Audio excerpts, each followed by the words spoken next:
Gloire à Dieu. Donc, que Dieu soit béni. On va aller maintenant directement dans la parole de Dieu. Alors, nous sommes rendus dans notre cours biblique sur les individus méconnus. Les individus méconnus. Et nous sommes donc particulièrement aujourd'hui arrivés à Abner. Abner. A-B-N-E-R. Abner. Donc, et c'est son orgueil qui l'a paralysé. Vous allez voir donc comment c'est un caractère très intéressant, un personnage très intéressant de la Bible. Et on va se lever sous les biens pour lire dans 2 Samuel chapitre 3.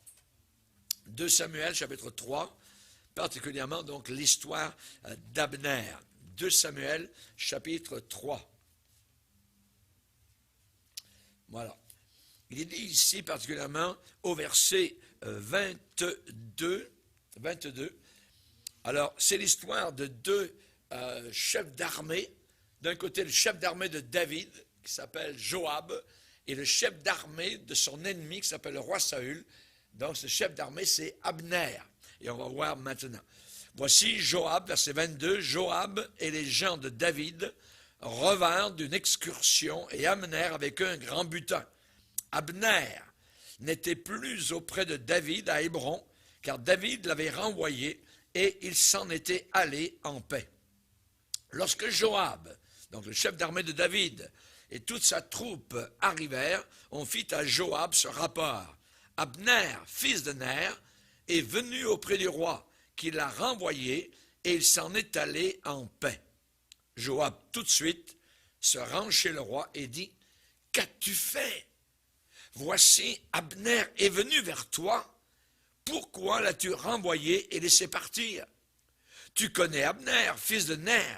C'est pour te tromper qu'il est venu, pour épier tes démarches et pour savoir tout ce que tu fais. » Et Joab, après avoir quitté David, donc le chef d'armée de David, envoya donc des hommes sur les traces d'Abner, des messagers, qui le ramenèrent depuis la citerne de Sira. David n'en savait rien. Lorsqu'Abner fut de retour à Hébron, notez ça, la ville Hébron. Lorsque Abner fut de retour à Hébron, Joab, donc on a là 2 chefs d'armée, Joab le tira à l'écart au milieu de la porte, c'est-à-dire devant la porte, en plein milieu, donc à l'entrée de la porte de la ville d'Hébron, comme pour lui parler en secret.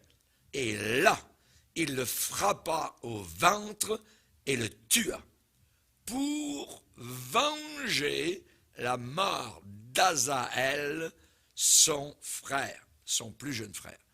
Seigneur, nous sommes là devant toi, nous te demandons de nous aider à comprendre ta parole, qui est si riche en enseignements, que nous puissions réaliser évidemment tout le privilège que nous avons, Seigneur, d'être sous ton refuge, d'être sous ta protection, d'être sauvés. Garde-nous toujours en toi. Nous te le demandons dans le nom de Jésus. Amen. Et tout le peuple dit Amen. On peut s'asseoir, frères et sœurs. Et nous allons voir donc particulièrement Abner, dont l'orgueil a paralysé les jambes. Évidemment, quand on lit le texte, on voit à peu près en surface donc ce qui est arrivé. Mais vous allez comprendre, évidemment, donc il y a beaucoup de leçons à tirer de cet événement de la mort d'Abner, juste devant la ville d'Hébron, juste à l'extérieur, devant la porte donc d'Hébron. Là, le chef d'armée de David, Joab, demande à Abner, comme s'il veut lui parler, viens-t'en, j'ai quelque chose à te dire. Et là, Joab va prendre son épée et lui percer le ventre, et le chef d'armée donc de Saül, donc chef d'armée de Saül, va mourir. Abner n'a pas fait attention à sa vie. Il a pris les choses à la légère. C'est toute l'histoire est résumée là. Il n'a pas fait attention, il n'était pas en vigile vis-à-vis de sa propre vie. Et c'est une des histoires les plus tristes de l'Ancien Testament. La Bible dit que ces choses ont été écrites pour nous qui sommes parvenus à la fin des siècles. C'est-à-dire, il y a des leçons à tirer de ce qui est arrivé à certains personnages de l'Ancien Testament, et cela est très riche pour nous. Notre vie, Notre vie, Jacques va dire que nous sommes, il nous compare à une vapeur qui paraît pour un peu de temps, qui est là, une vapeur, et qui ensuite disparaît. Notre vie. Nous naissons et nous mourrons un jour. Nous sommes une sorte de vapeur, donc qui paraît, qui disparaît. L'apôtre Pierre va employer une autre image par rapport à notre vie. Il va dire que nous sommes comme une fleur, voyez. Et toute la gloire de l'homme, c'est la fleur épanouie, c'est la fleur éclose. Et ensuite, touc, elle tombe rapidement. Nous sommes exactement donc exactement comme cela vis-à-vis de notre vie. Maintenant, la question, avant que je commence vraiment l'histoire d'Abner, qu'est-ce que nous faisons notre vie? Comment nous vivons notre vie? Que faisons-nous personnellement donc de notre vie? Elle est si vite passée. Si vite passé, et nous devons évidemment prendre garde à tous ces mois, ces saisons qui s'en vont, qui reviennent. Voyez, nous passons simplement au travers donc de la vie. N'oubliez pas qu'il est réservé aux hommes de mourir une seule fois. Une seule fois. Après quoi viendra donc le jugement. Et c'est l'auteur du livre appelé l'Ecclésiaste, donc Salomon, qui va dire « Jeune homme, réjouis-toi dans ta jeunesse, livre ton cœur à la joie pendant les jours de ta jeunesse, marche dans les voies de ton cœur et selon les regards de tes yeux, mais sache que pour tout cela, Dieu t'appellera en jugement. » Dieu t'appellera en jugement. Premièrement, Abner, il vivait dans un état dangereux. L'état dans lequel il se trouvait était un danger très sérieux. Donc, notez le premier mot, danger.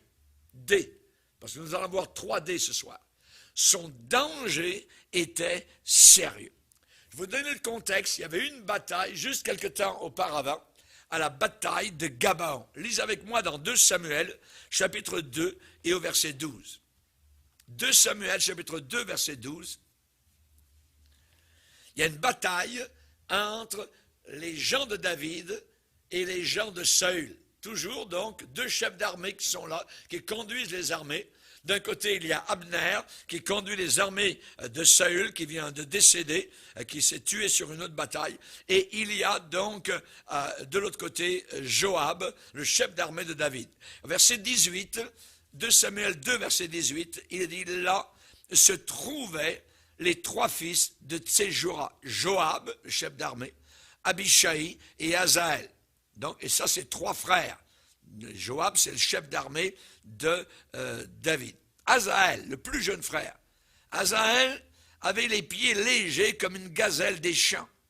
Il poursuivit Abner, puisque les armées de David ont la victoire. Donc, Abner est comme vaincu. Et Azaël poursuivit Abner sans se détourner de lui pour aller à droite ou à gauche. Abner regarda derrière lui et dit, « Est-ce toi, Azaël ?» Et il répondit, « C'est moi, Abner, c'est moi. » Abner lui dit, « Tire à droite ou à gauche. Saisis-toi de l'un de ces jeunes gens et prends sa dépouille. » Mais Azaël ne voulut pas se détourner de lui. Abner, chef d'armée vaincu, mais qui s'enfuit, poursuivi par Azaël maintenant, Abner dit encore à Azaël, « Détourne-toi de moi, pourquoi te frapperais-je et t'abattrais-je en terre? Comment ensuite lèverais-je le visage devant ton frère Joab, le chef d'armée de David? » Et Azaël refusa de se détourner. Sur quoi Abner le frappa au ventre avec l'extrémité inférieure de sa lance, et la lance sortit par derrière. Il tomba, Azaël tombe, et mourut sur place. Tous ceux qui arrivaient au lieu où Azaël était tombé mort s'y arrêtaient. Le contexte. La bataille de Gabaon. La bataille est presque terminée. Abner est le chef d'armée donc de l'armée de Saül, et Joab, chef d'armée de David. Et il y a défaite du côté d'Abner. Donc Abner s'enfuit. Il y a l'amertume de la défaite pour Abner. Et il ordonne la retraite donc à tous ces hommes. David avait eu le dessus, la victoire. Je répète, le commandant des armées de David, c'est Joab. C'est un officier supérieur, voyez, dans l'armée de David. Et pour Abner, maintenant, l'autre chef d'armée, c'est sauf qui peut. C'est la défaite. Donc, j'imagine à cheval, Abner est en train de s'enfuir, mais il est poursuivi derrière par le plus jeune frère du chef d'armée, Joab, vainqueur, Asaël. Abner se sent poursuivi par quelqu'un. Et Asaël est le plus jeune frère de Joab. J'imagine les deux sont au galop, donc, dans la campagne. Et Abner ne veut pas tuer ce pauvre garçon, Asaël, qu'il poursuit. Et il lui lance un avertissement. Est-ce toi, Asaël? Tchic, tchic, tchic, tchic. Voyez, est-ce toi, Asaël? Et l'autre derrière, c'est moi. Et le chef d'armée, Abner, lui dit, tire à droite, c'est-à-dire, va d'un côté ou d'autre, arrête de me poursuivre. Vous voyez, c'est un chef d'armée.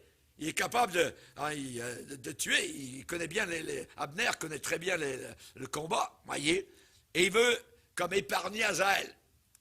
Et il lui dit, tire-toi à droite ou à gauche.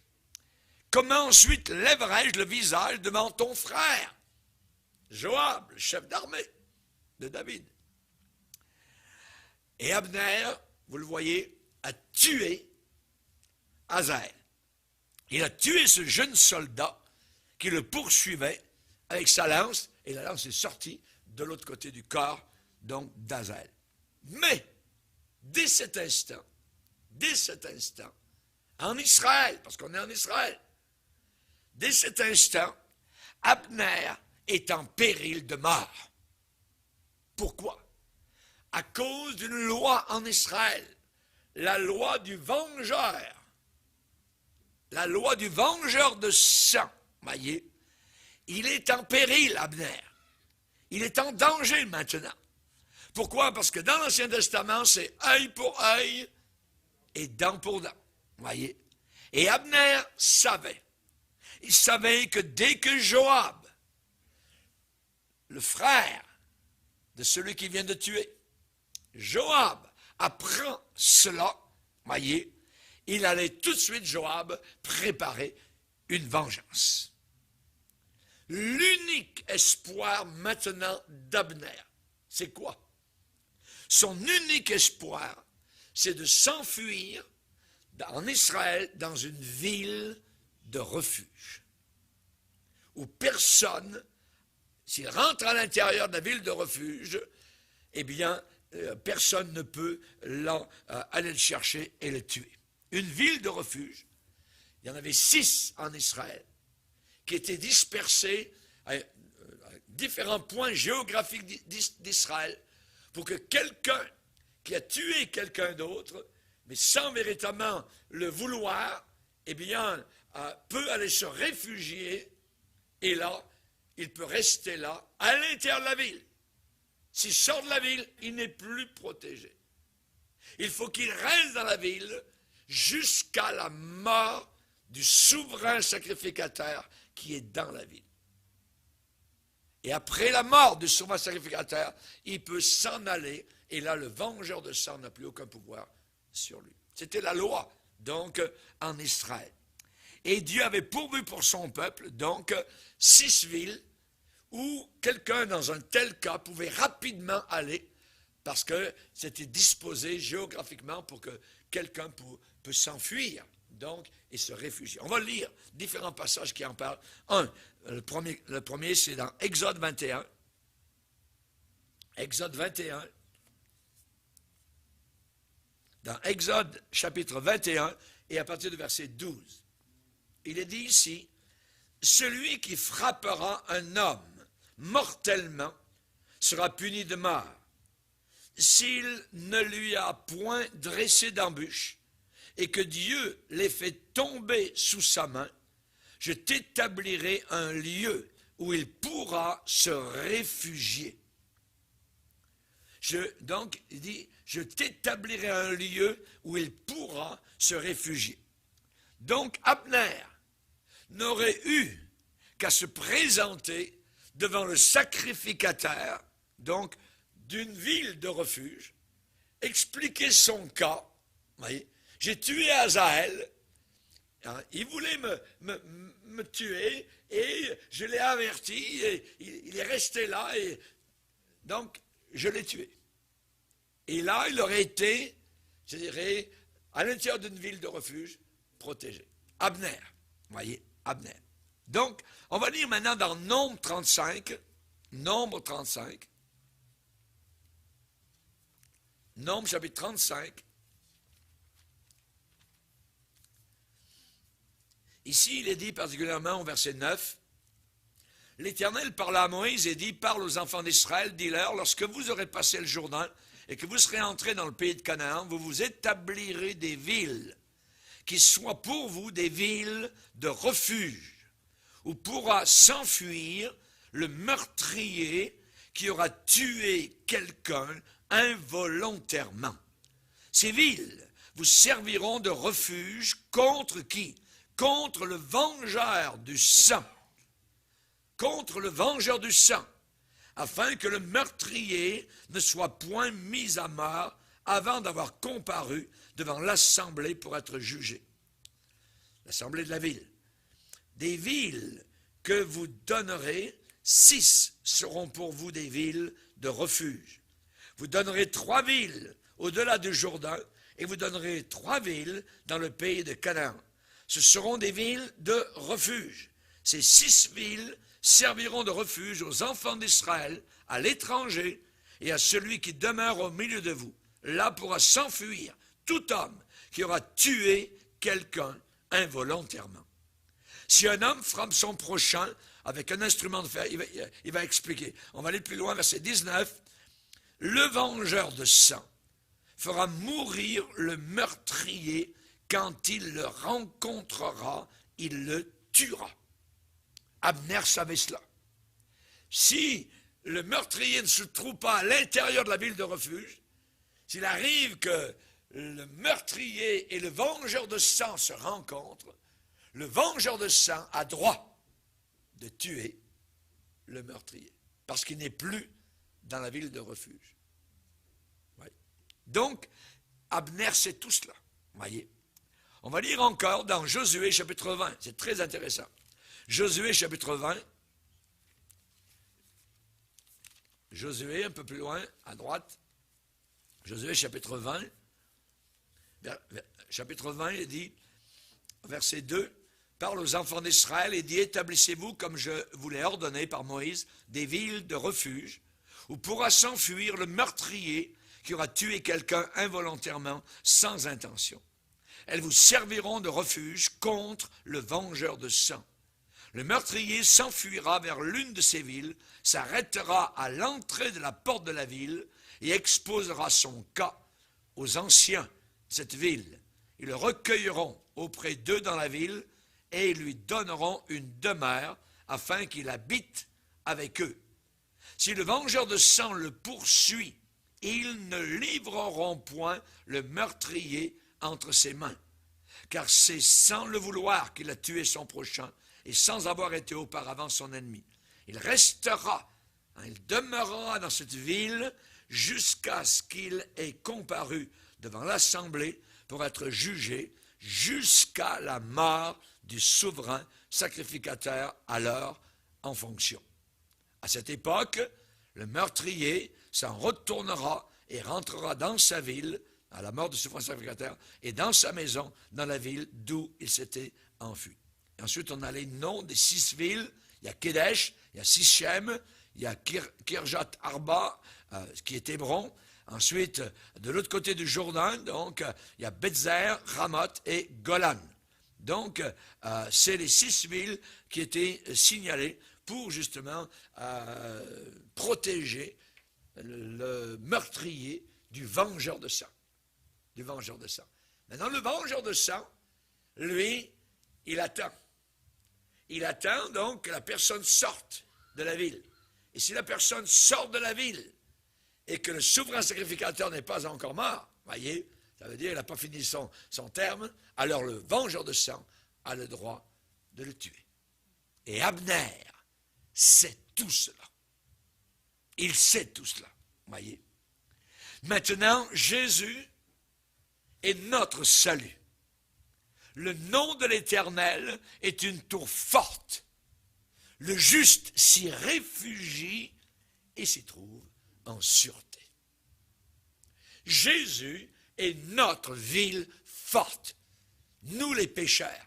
Et le vengeur de sang, qui est le diable, qui veut notre mort, voyez, eh bien ne peut pas rien faire tant que nous sommes à l'intérieur de la ville forte, la ville de refuge, qui est notre Sauveur Jésus-Christ. Raison pour laquelle Jésus a dit, demeurez en moi.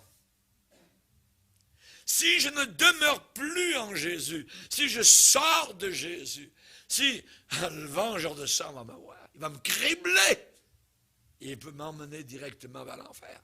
Oui, il faut que je reste. Lisez avec moi dans Jean 15. Jean 15. Verset 4. Demeurez en moi, et je demeurerai en vous.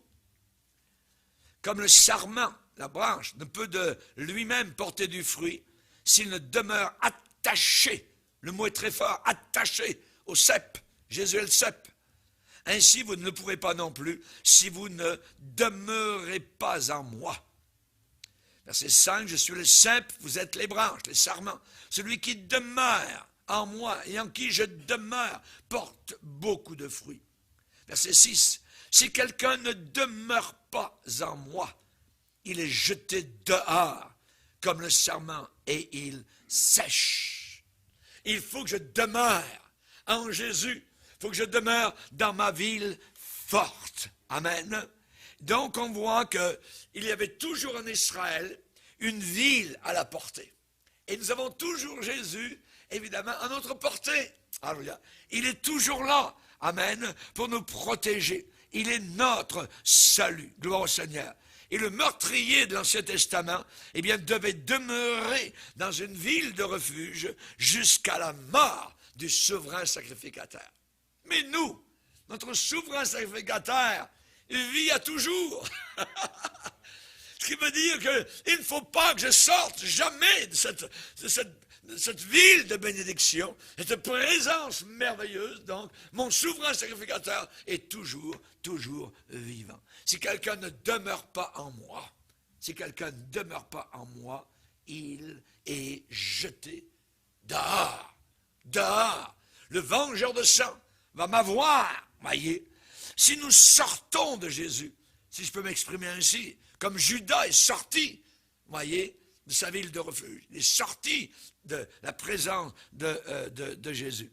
Si je sors de la présence de Jésus-Christ, je ne suis plus sous le sang, je ne suis plus sous la protection, je ne suis plus dans la victoire, c'est fini, voyez. Nous avons vaincu par le sang de Jésus-Christ. Il faut que je reste sous la protection du sang. Le Seigneur dit, quand je verrai le sang, je passerai par-dessus vous. Je vous protégerai. Amen. Alors que les Égyptiens seront tous dans la confusion, dans les cris, dans la mort. Eh bien, vous, ça sera à l'intérieur la paix et le calme. Je suis dans la ville de refuge. Il faut que je reste en Jésus-Christ. Gloire au Seigneur. La Bible déclare particulièrement eh bien, que nous sommes participants de Jésus-Christ, pourvu que nous retenions jusqu'à la fin l'espérance que nous avions au départ. Amen. Nous, dans la seule joie, la seule chose qu'on a pu faire, c'est de courir vers la ville de refuge, vers notre Sauveur Jésus-Christ. Psaume 11, c'est en l'Éternel que je cherche un refuge. Psaume 7, Éternel mon Dieu, je cherche en toi mon refuge. Gloire au Seigneur. Psaume 16, garde-moi, ô Dieu, car je cherche en toi mon refuge. Mon refuge. Avec l'image que nous avons, le Saint-Esprit aujourd'hui place sous nos regards cette idée de ville de refuge. Voyez, c'est Jésus qui est là. Amen. C'est Jésus qui est véritablement notre refuge. Quand Samson est sorti de la présence de Dieu, il ne savait même pas que le Saint-Esprit s'était retiré de lui. Il n'avait plus aucune protection.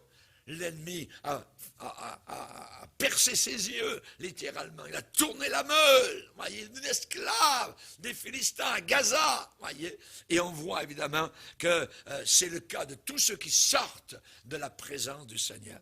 Jézabel, qui était dans l'église de Thyatire, cette fameuse prophétesse, voyez, fausse prophétesse. Le Seigneur a dit, je lui ai donné du temps pour qu'elle se repente. Elle ne veut pas se repentir. Alors je vais la juger. Je vais la juger. Alors, pour revenir à Abner, maintenant qu'il a tué Asaël, voyez, eh bien, il est en grand danger.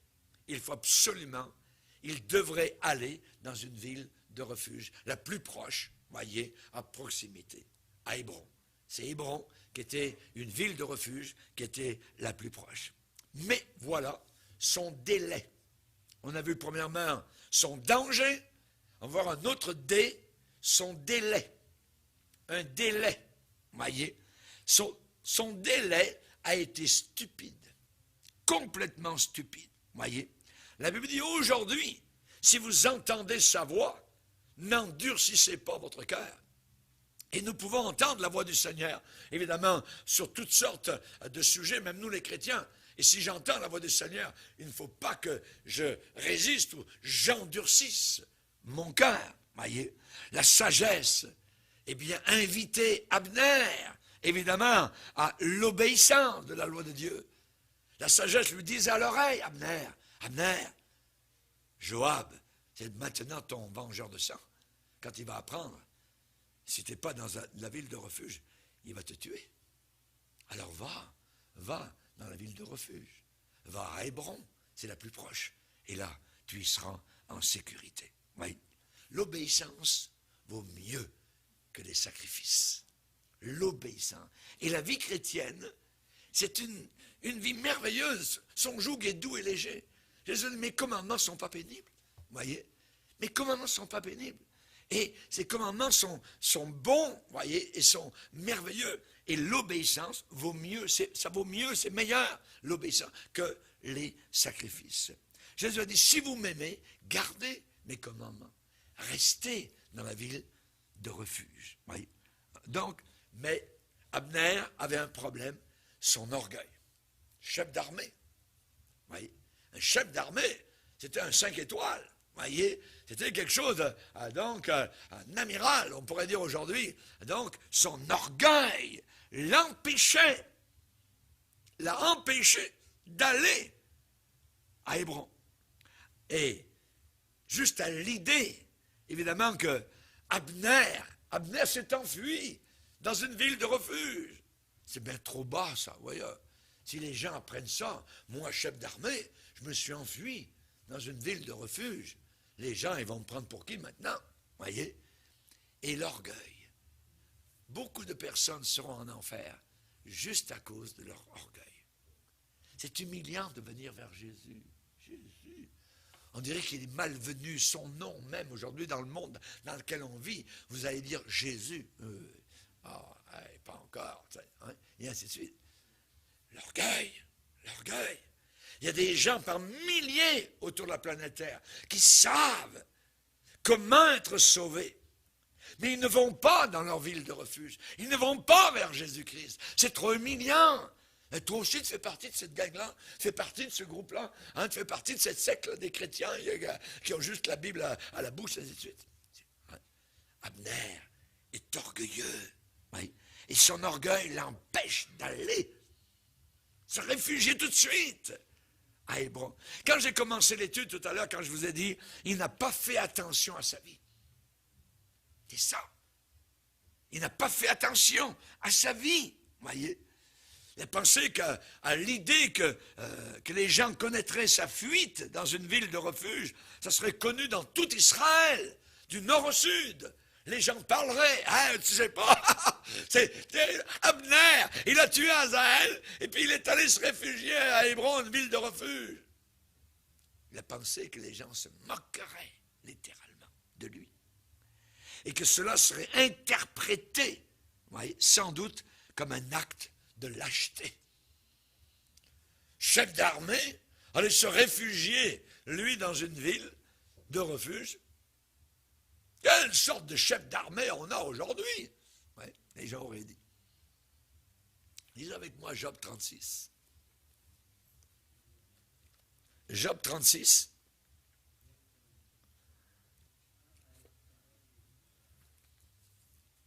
Job 36, et nous allons lire à partir du verset 8.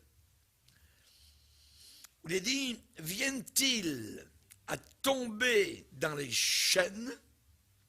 Sont-ils pris dans les liens de l'adversité? Dieu leur dénonce leurs œuvres, leurs transgressions, leur orgueil. Il les avertit pour leur instruction. Il les exhorte à se détourner de l'iniquité.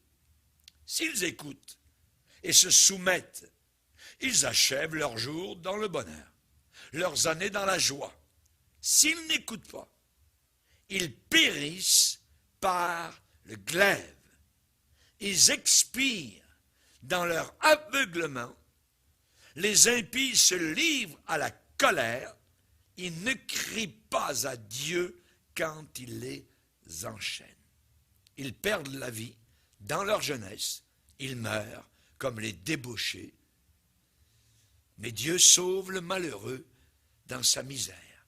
Et c'est par la souffrance qu'il l'avertit. Amen. Ici, nous avons donc un côté l'orgueil et de l'autre côté l'humilité. Restez toujours humble. Voyez, restez toujours humble. C'est très important. Mais Abner, il avait sa propre justice, son orgueil personnel. Et ça devait lui dire à l'oreille, regarde Abner, Azaël, il était en train de te poursuivre derrière, le jeune frère de Joab. Tu as agi en cas de légitime défense. Tu es correct. C'est toi qui as raison. Ouais, c'est vrai. Je l'ai averti. Il n'a pas voulu se détourner. Moi, chef d'armée, je ne me ferai pas moquer par personne. Tous vont savoir en Israël que je n'ai pas peur. Ni de Joab, ni de personne. Je suis l'ancien chef d'armée du roi Saül et on va laisser ça comme ça. Vous avez entendu ça d'une autre manière aujourd'hui? Moi, j'ai pas peur d'aller en enfer. Moi, j'ai pas peur de la mort. Moi, j'ai pas peur si toi, l'évangile, tu as cru à Jésus, c'est bon pour toi, tu en avais besoin. Moi, j'en ai pas besoin. L'orgueil. Abner est exactement comme cela. Oui. Qu'est-ce qu'il fait? Il sait dans sa tête que maintenant il a un vengeur de sang et se remet en tête de ses troupes, voyez, mais il est toujours en danger. Il est toujours en danger. Et tous ces raisonnements qu'il peut avoir, ça vaut zéro. Il peut se dire, moi ceci, moi cela, ça vaut zéro, voyez, devant le droit et la vengeance que Joab maintenant a. Joab peut le tuer à n'importe quel endroit si Abner n'est pas à l'intérieur d'une ville de refuge en Israël. Tous ces raisonnements ne valent absolument rien. C'est un insensé. Vous savez ceux qui disent, moi c'est ma manière. Moi je pense comme ceci, moi je pense comme cela. C'est moi qui ai la bonne manière, ainsi de suite. Et puis je m'arrangerai avec Dieu là-haut. Vous savez, c'est ces gens qui se justifient donc eux-mêmes. Abner était un vaillant guerrier, c'est vrai, sur tous les champs de bataille, sauf sur celui de sa propre âme. Il n'était pas vainqueur sur sa propre âme. Voyez. Dieu a dit, mes pensées ne sont pas vos pensées. Et cette histoire de ville de refuge, c'est là dans l'Ancien Testament pour nous montrer Jésus. C'est encore là un symbole de Christ. Un symbole de la présence de Jésus qui est là. Je peux aller n'importe quand vers lui. Mais tant que je ne suis pas en lui, en Christ, alors je suis en dehors de Christ. Et là, le vengeur de sang peut m'avoir à n'importe quel tournant. On va lire dans Romains 2, Romains chapitre 2, où il est dit ici, au verset 3, Et penses-tu aux hommes qui jugent ceux qui commettent de telles choses et qui les fait, que tu échapperas au jugement de Dieu?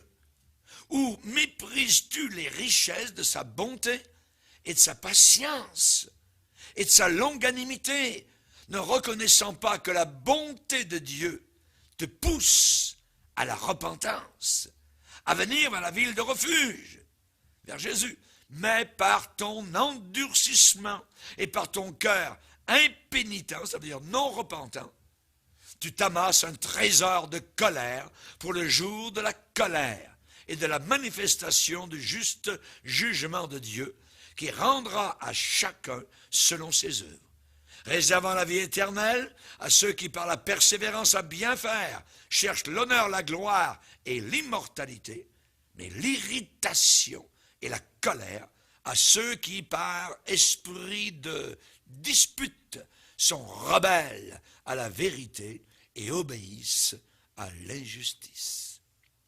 Donc nous voyons ici, évidemment, qu'il y a des conséquences très graves à ne pas vouloir venir dans cette ville de refuge. Et vous savez qu'on a la parole même du Seigneur Jésus qui a dit que des millions de personnes autour de la terre qui aujourd'hui vivent et peuvent mourir n'importe quand, et sur eux, il y a l'épée de Damoclès, sur eux, il y a ce jugement qui est là, qu'on appelle la colère de Dieu. Ils se lèvent le matin, ils déjeunent, et la colère de Dieu est sur leur vie. Ils vont se coucher, et la colère de Dieu est sur leur vie. Vous dites, vous poussez trop, pasteur. Non, regardez avec moi dans Jean 3 et le verset 36. Jean 3, 36. Celui qui croit au Fils a la vie éternelle. Celui qui ne croit pas au Fils ne verra point la vie, mais la colère de Dieu demeure sur lui. C'est ou bien tu demeures en Christ, ou bien tu demeures dans la ville de refuge, ou bien tu demeures sous la colère de Dieu. C'est là ou l'autre. Voyez.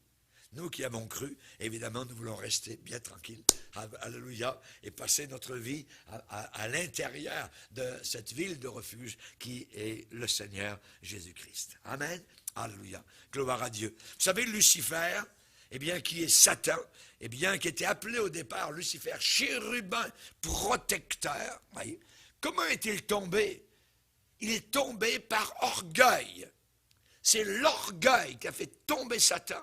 Je ferai ceci, je ferai cela, je monterai sur les nuées, je serai plus élevé que l'Éternel, je ferai mon trône au-dessus du trône de Dieu, ainsi de suite. L'orgueil, voyez. Et c'est Satan qui a voulu faire naître l'orgueil aussi dans le cœur d'Adam et Ève. Vous serez comme des dieux, voyez. Et ils ont mangé la part, Adam et Ève, voyez. Et c'est dommage, et nous en subissons encore aujourd'hui les conséquences. Mais pour parler de l'orgueil, eh bien la Bible parle des anges, voyez, qui là-haut dans le ciel, il y a eu une révolte dans les temps passés, avant même la création de la planète Terre. Il y a eu donc une révolte d'anges, il y a eu une division là-haut, où Satan a travaillé pour diviser les anges, et il y a eu donc tout d'un coup deux camps, les anges fidèles, voyez, avec en tête Michael, Gabriel, ainsi de suite, et les anges rebelles qui sont devenus des démons. Oui, Jude en parle en disant les anges qui n'ont pas gardé leur dignité. Les anges qui n'ont pas gardé leur dignité. L'orgueil vient de la profondeur de l'enfer. Plus vous êtes proche de Dieu, plus vous êtes petit à vos propres yeux. Plus vous êtes humble. Plus vous êtes loin du Seigneur, plus vous êtes orgueilleux. L'orgueil vient de la profondeur de l'enfer. Jésus a dit, je suis doux et humble de cœur. Amen. Restons petits. Restons humbles devant le Seigneur. Pierre l'apôtre a dit, Dieu résiste aux orgueilleux. Aux orgueilleux. Dans Proverbe, il est dit l'arrogance, l'orgueil et la voix du mal, la bouche perverse, voilà ce que Dieu est. On va en lire un autre dans Proverbe 6. Proverbe 6. Proverbe chapitre 6, où il est dit ici, particulièrement au verset 16, il y a 6 choses que est l'Éternel. Verset 16. Proverbe 6, verset 16, il y a 6 choses que est l'Éternel, et même 7, qu'il a en horreur. Notez bien, il est et il a en horreur. Et donc, parmi toutes ces choses-là, quelle est la chose qui arrive en premier? Les yeux hautains. C'est l'orgueil. Les yeux hautains. La langue menteuse. Les mains qui répandent le sang innocent. Le cœur qui médite des projets iniques, les pieds qui se hâtent de courir au mal, le faux témoin en cour de justice qui dit des mensonges. Dieu est cela. Et il termine, il y a une chose que Dieu a en horreur, celui qui excite des querelles entre frères. Donc, nous avons cela, évidemment, et Abner, évidemment, est orgueilleux. Il ne veut pas, donc, suivre le conseil du Seigneur. Et, évidemment, l'arrogance précède la ruine et l'orgueil précède la chute. Proverbe, chapitre 16, verset 18. Amen. Vous savez, quand Jésus a raconté l'histoire de ces 2 hommes dans un lieu religieux, au temple, où il y a le pharisien qui est en avant et l'autre qui est à l'arrière, le pharisien qui parle à Dieu même avec orgueil, je ne suis pas comme le reste des hommes, il se montre, voyez, évidemment, et c'est très dangereux. Et pour nous, comme chrétiens, nous ne devons jamais oublier la fosse d'où nous avons été tirés. Amen. Le puits de saleté, de pourriture. N'oubliez jamais ça. Faites toujours un petit pèlerinage pour aller rendre compte où nous étions auparavant. Vous voyez? Comme ça nous garde petits devant le Seigneur. Tant que le roi Saül était tout petit à ses propres yeux, alors ça a bien fonctionné. Et quand il est devenu orgueilleux, à ce moment-là, tout s'est écroulé. Alors, dans Michée, il est déclaré, on t'a fait connaître, ô homme, ce qui est bien, pratique la justice, aime la miséricorde et marche tout petit avec ton Dieu, humblement avec ton Dieu. Oui, on t'a fait connaître. Oui. Je suis avec l'homme contrit et humilié. Amen. Si vous restez contrit et humilié, Dieu est avec vous. Amen. On sait d'où on vient. Amen. Il y a un seul médiateur. Amen. Et c'est Jésus. Un seul nom nous a été donné pour être sauvé et c'est Jésus. C'est notre ville de refuge. Donc, danger pour Abner. Ensuite, un délai. Au lieu d'aller tout de suite vers une ville de refuge, non, il continue, il reprend ses activités. Voyez. Et on va voir maintenant le décès, hélas, d'Abner. Il est dit dans la Bible, celui qui mérite d'être repris et qui raidit le coup sera brisé subitement et sans aucun remède. Celui qui mérite d'être repris. Telle voie paraît droite, ça semble droit à un homme, mais la fin de ce chemin-là, c'est la perdition. Un autre verset dans Proverbe, il dit, la voie de l'insensé du fou ou de la folle, cette voie-là est droite à ses yeux. Pour Abner, c'était correct. Azaël, il s'est fait tuer, c'est tout, voyez. Pas besoin d'aller dans une ville de refuge. Nous avons besoin d'aller dans une ville de refuge. Abner, ce qui est arrivé par la suite, c'est qu'Abner va aller visiter David. Il vient d'être vaincu, il y a une bataille, voyez. Et Abner a offert ses services à David. Il s'en va au palais royal, voyez.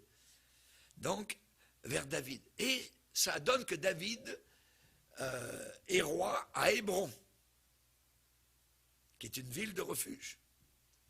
Et ça donne comme ça, mais Abner rentre dans la ville, pas pour refuge, il veut voir David, qui est le nouveau roi d'Israël. Et il offre ses services à David.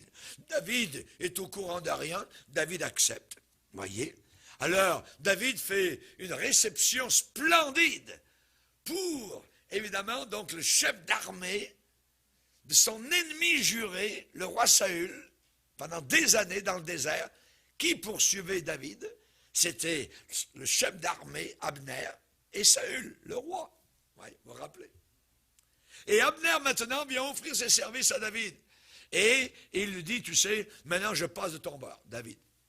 Tu as raison, Dieu est avec toi, c'est merveilleux, j'accepte.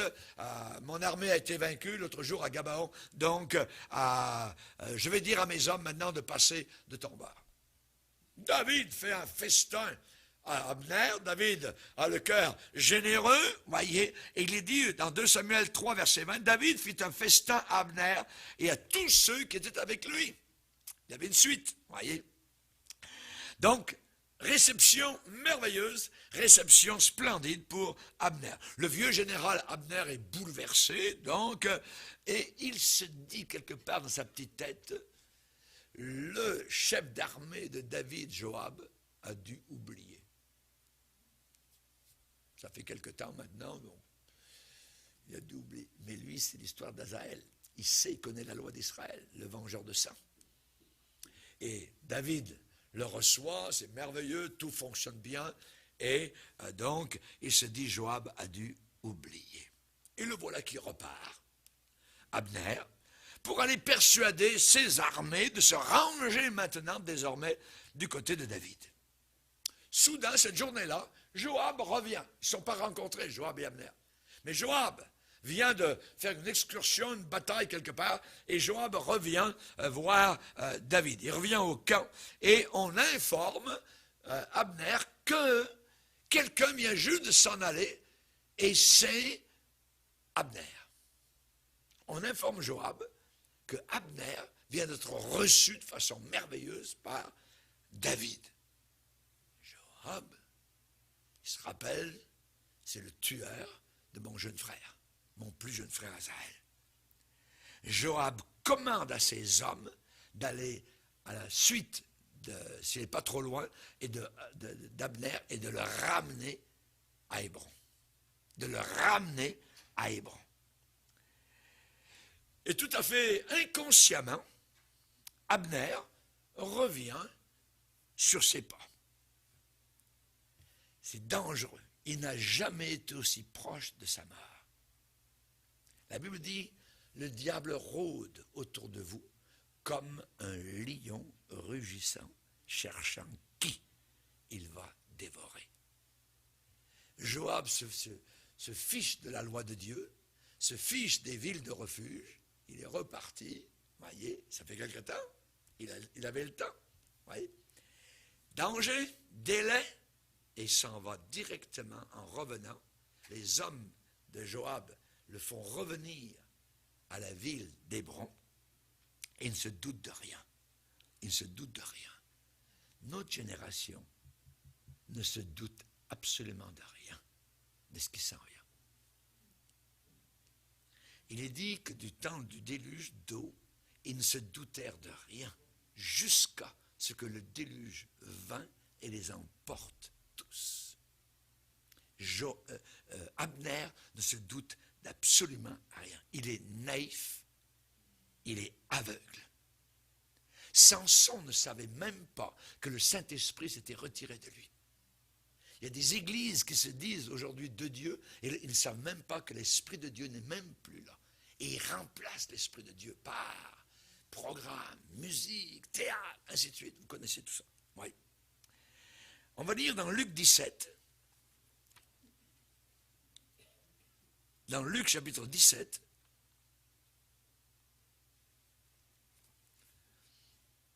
Deux générations. Verset 26. Ce qui arriva du temps de Noé arrivera de même au jour du Fils de l'homme. Les hommes mangeaient, buvaient, se mariaient leurs enfants, jusqu'au jour où Noé entra dans l'arche. Le déluge vint et les fit tous périr. Donc, ils ne se doutèrent de rien. Ensuite, on prend l'exemple d'une autre génération, ce qui arriva du temps de Lot. On parle ici de Sodome et Gomorrhe. Ce qui arriva du temps de Lot arrivera pareillement. Pareillement. Les hommes mangeaient, buvaient, achetaient, vendaient, plantaient, bâtissaient. Il y en a des bâtiments aujourd'hui, comme dans ce temps-là. Bâtissaient. Mais le jour où Lot sortit de Sodome, une pluie de feu et de soufre tomba du ciel et les fit tous périr. Il en sera de même le jour où le Fils de l'homme paraîtra. Amen. Donc, ici, Abner revient. Les hommes de Joab le disent, reviens, il y a quelque chose qui se passe là-bas à Hébron. Je ne sais pas exactement ce qu'ils ont dit, mais il est revenu. Et Abner, à la porte de la ville, trouve, pour la première fois, il se rencontre Joab. La ville est une ville de refuge. Et il y a une porte dans les villes autrefois, il y avait une muraille et une porte principale. Et c'est au milieu de la porte, c'est-à-dire que la porte est juste là. Abner sait qu'il est en danger de mort. Il n'a qu'à faire un pas. Mais il y a des gens qui regardent. C'est deux chefs d'armée qui maintenant sont là, se confrontent. Abner peut dire, Joab, ok, on peut aller parler à l'intérieur de la ville. Il avait quelques pas à faire et il aurait été en sécurité. Joab ne pouvait rien faire. Mais il y a des gens qui regardent. C'est un chef d'armée, Abner est orgueilleux. Il ne demeure pas dans aucune ville de refuge. Il se fiche de ce que Dieu a demandé. Oui. Il se sent observé. Et il n'ose pas demander à Joab d'entrer avec lui dans la ville de refuge. Il hésite à demander. L'orgueil. Le titre de ce message est simple. Abner dont l'orgueil paralysa les jambes. Son orgueil a paralysé ses jambes. Joab lui a fait « Je veux te parler ». Et il s'en va dans la direction de Joab. Et Abner n'est pas à l'intérieur de la ville. Il n'est pas du tout en sécurité. Il n'ose pas demander. On appelle ça de la lâcheté. Pilate savait très bien qui était l'homme condamné.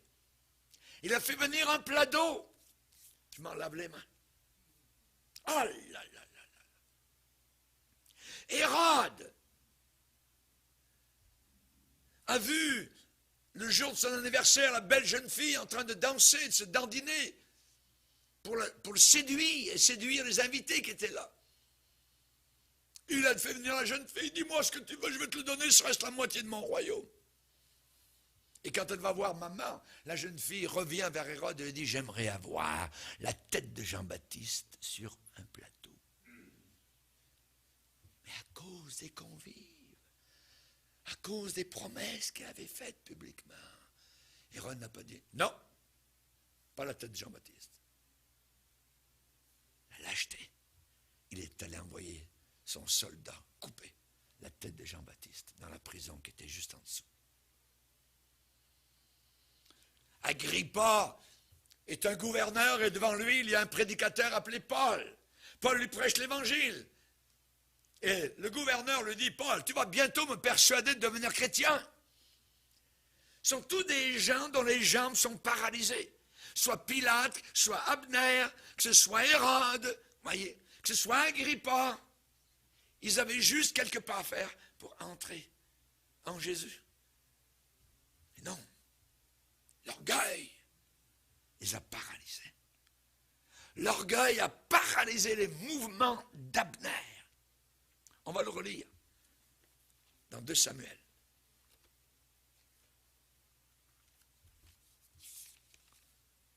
2 Samuel chapitre 3. verset 26. 2 Samuel 3, verset 26. Et Joab, après avoir quitté David, envoya sur les traces d'Abner des messagers qui le ramenèrent depuis la citerne de Sira. David n'en savait rien. Lorsqu'Abner fut de retour à Hébron, Joab le tira à l'écart, au milieu de la porte. Ils sont à l'extérieur. Joab lui dit, « Faites dire quelque chose. » Comme pour lui parler en secret. Et là, il le frappa au ventre et le tua pour venger la mort d'Azaël, son frère. Le vengeur de sang. Le seul moyen pour être sauvé du vengeur de sang en Israël était d'aller et de demeurer, de rester, de résider dans une ville de refuge. Abner est à quelques pas, il est à quelques pas, il est à quelques mètres, à quelques pieds d'entrer dans la porte. S'il était entré à l'intérieur de la porte, oui, Joab, viens-t'en, on parlera à l'intérieur. Non, l'orgueil. Et là, Joab le frappe. Joab le frappa au ventre, le tua pour venger la mort d'Azaël. La Bible dit que la sagesse crie au coin des rues. Elle avertit. Mais les gens disent, oh non, non, on s'en fout, on verra plus tard, on a du temps, quand on sera plus vieux. Ça. Ouais.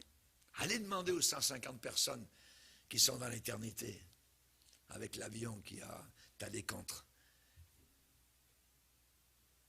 Allez leur demander aujourd'hui. Il faut aller vers Jésus. On ne peut pas être presque sauvé. On est sauvé ou perdu. On est à l'intérieur ou à l'extérieur. On ne peut pas être entre deux. Des gens qui sont en train de se sauver, ça n'existe pas. Ou je suis sauvé, et si je ne suis pas sauvé, je suis perdu.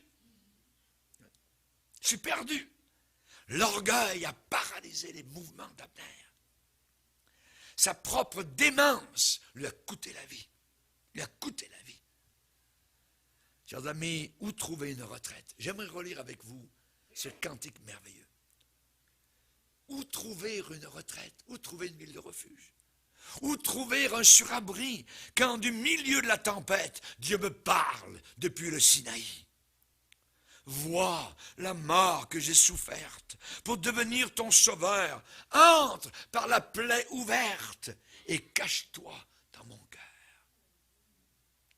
Quelle cité, quelle ville de refuge s'offre pour l'homme perdu, quand, fuyant devant son juge, il tremble et pleure, éperdu. Alors le Seigneur parle et dit, vers moi, viens, sans repos ni trêve, accours, c'est ton seul espoir. Mon cœur qu'a percé le glaive s'ouvre pour te recevoir. Alléluia.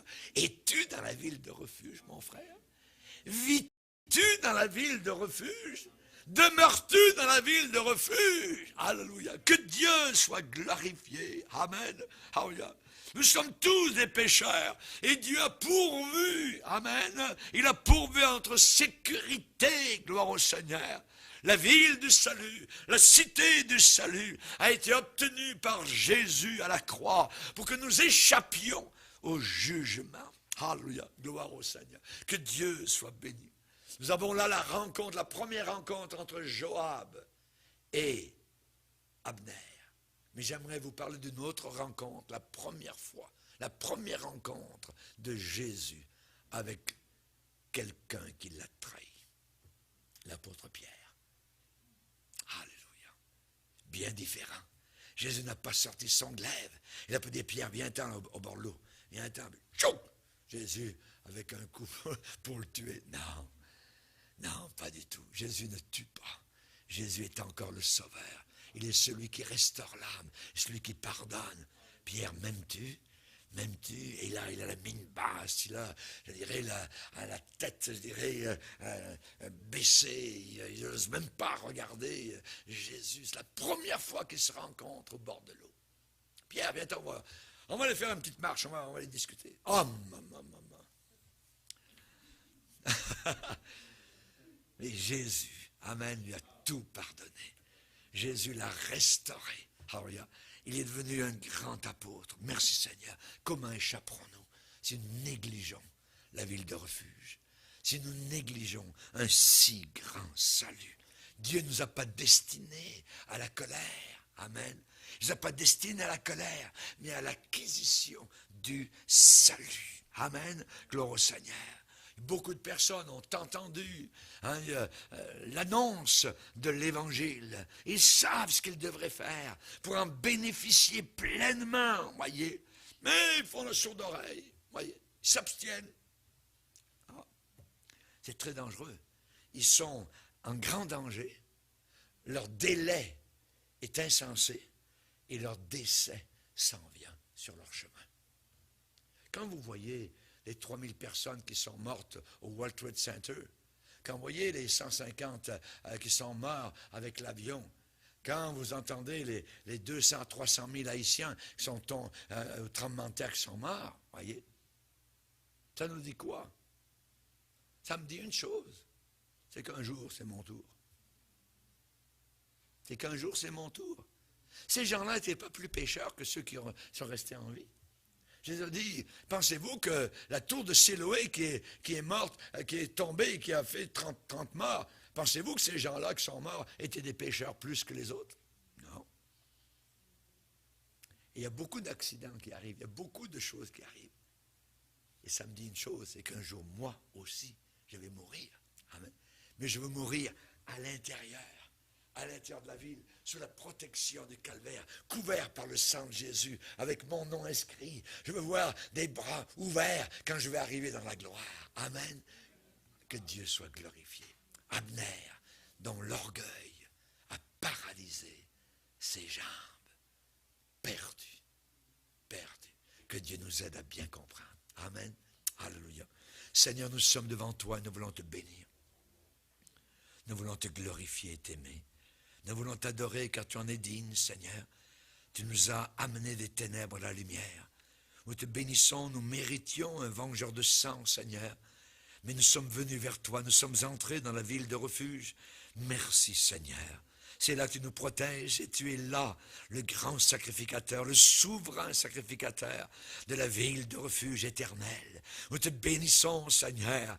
Nous n'y resterons pas jusqu'à ta mort. Tu es mort déjà une fois, Seigneur. Maintenant, tu ne peux plus mourir.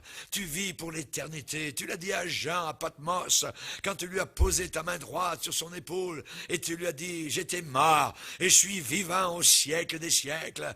Alléluia. Merci, Seigneur, pour tant d'amour, nous les pécheurs, nous les impies, nous les orgueilleux, Seigneur. Maintenant, tu nous as donné ton humilité, tu nous as donné ta grâce, ton pardon, Seigneur, et nous voulons grandir dans cette humilité, Seigneur.